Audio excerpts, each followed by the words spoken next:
So in today's seminar, we were critically talking about the historical trajectories of interpretation as a discipline.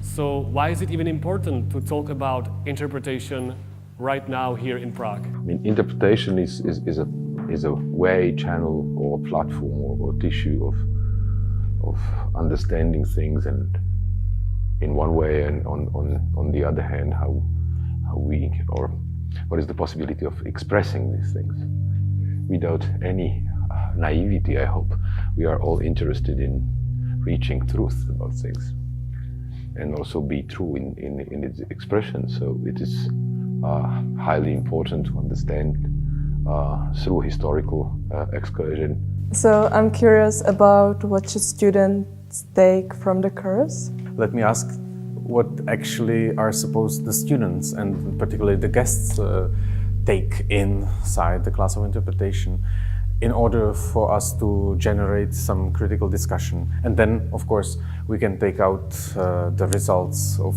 our confrontation with each other, of our mutual interpretation.